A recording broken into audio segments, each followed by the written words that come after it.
Hero আলমের সঙ্গে যতদিন ছিলেন সেখান থেকে বের হয়ে মানে কতটা বাধার সম্মুখীন হতে হয়। আচ্ছা, আমি এটা ক্লোজ করে দিচ্ছি। এই বিষয় নিয়ে আমি প্রথমেই বলছিলাম যে অন্য কারো মাধ্যমে অন্য কারো সমালোচনা বা আলোচনা করে আমার ভাইরাল হওয়ার ইচ্ছা নাই বা বলারও না। এই আনন্দটা আমি আপনাদেরকে নিয়ে কাটাতে চাচ্ছি। আমি ফার্স্টেও বলছি, লাস্টেও বলতেছি যে আপনাদের সাথে শুধুমাত্র আমার এই সুন্দর সময়টা কাটাতে চাই।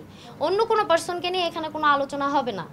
আচ্ছা, একটা ঝুনঝাটের মধ্যে ধরেন ছিলেন, আমি ব্যক্তি এটা অনেক আগে ছিলাম, আরো হচ্ছে 6 বছর পার হয়ে গেছে।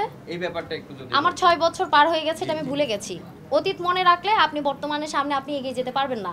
আপনার অতীত ভুলে যেতে হবে। অতীত আমাদের ভিতরে লালন করবো, বাট প্রকাশ করার কিছু নাই আমি মনে করি। নতুন কি কাজ আসছে সামনে এই ব্যাপারটা একটু জানতে আমার চাই। নতুন কাজ, আমি এর আগে একটা প্রোগ্রামে বলছিলাম আপনাদেরকে যে সামনে আমার একটা সিনেমার সাইন করা হয়েছে অলরেডি।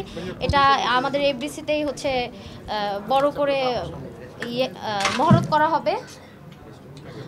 করা হবে। এখানে আপনারা জানতে পারবেন। আমার 2টা সিনেমা হাতে আছে সামনে। পোশাকের দাম কত? পোশাকের কোনো দাম নাই, এটা আকাশ নিবিড় গিফট করছে, ঠিক আছে? বন্ধু আকাশ নিবিড়। একটা শেষ প্রশ্ন, এটা করতেই হবে, না করলে হবে না। জানি তো, চুলকাচ্ছে ভিতরে। আচ্ছা আচ্ছা, সেটা হচ্ছে যে আসলে মাফ করার কিছু নাই। আমরা মনে করি আমরা মানুষ, যে কোনো সময় আমাদের মৃত্যু হতে পারে। আর মানে এইটা তার কাছ থেকে আমার 10 লাখ টাকা খেলে আর খেতে হবে না, সারা জীবন তো আমার চলতেই হবে। এটার জন্য মাফ করে দিয়েছি।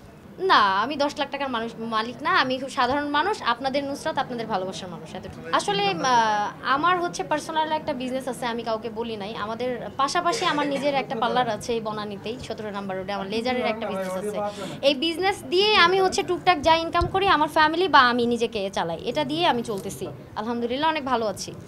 আর আমার ভক্তদের কাছ থেকে কি আর চাইবো, ভালোবাসা ছাড়া। যারা আমাকে ভালোবেসে এত দূর এনেছেন বা এত সাপোর্ট করেছেন, তাদের কাছে একটাই চাওয়া, আমার জন্মদিনে আমাকে বেশি বেশি দোয়া করবেন। আপনাদের প্রতি আমার কৃতজ্ঞতা শেষ নেই। অনেক ভালোবাসি আপনাদের সবাইকে। আপনাদের সাপোর্ট না পেলে হয়তো বা এত দূর আসতে পারতাম না। এসেছি আপনাদের নুসরাত, আপনাদেরকে অনেক ভালোবাসি, আপনারা আমাকে অনেক ভালোবাসবেন। আর আমার জন্য দোয়া করবেন যেন এই যে আমার আশেপাশে যারা আছেন এই মানুষগুলাকে নিয়ে বা আপনাদেরকে নিয়ে সারা জীবন আমি এইভাবেই যেন পার করে দিতে পারি। নতুন কোনো ঘোষণা নেই, শুধু আছে 2টা সামনে সিনেমা আছে। আপনাদেরকে অবশ্যই ইনভাইট করব। আর আজকে জন্মদিনে এসেছেন, পেট ভরে খাবেন আর আমার সাথে ডান্স করবেন, এনজয় করবেন, এতটুকু। 30 সালের পরে বিয়েও যদি করে 30 সালের পরে, এখন না। আমি ডেফিনেটলি সিঙ্গেল। অনেকে বলছে যে আপনি বিয়ে করবেন, এইজন্য একা আছেন। না, যদি সিঙ্গেল না থাকতাম, যদি বিয়েই করতাম, অবশ্যই হাজবেন্ড থাকতো, চারপাশে ঘোরাঘুরি করতো। দেখেন নাই তো কাউকে। এসে আমি আমাকেই সময় দিচ্ছি, আপনাদেরকেই সময় দিচ্ছি। আপু একটা প্রশ্ন না করে থাকতেই পারি। শোনেন, আমি যখন বিয়ে করব অবশ্যই আপনারা থাকবেন, বরযাত্রী হিসেবে আপনাদেরকেই রাখবো। আচ্ছা, নুসরাত আপু 30 সালের পরে যদি জীবনে বেঁচে থাকি, বিয়ে তো করতে হবে। মেয়ে মানুষ না, আজকে না করলাম 10 বছর পর হলে তো করতে হবে। বয়স বলা যাবে না, মেয়েদের বয়স কখনোই বলতে নাই, বলতেই না। কেন?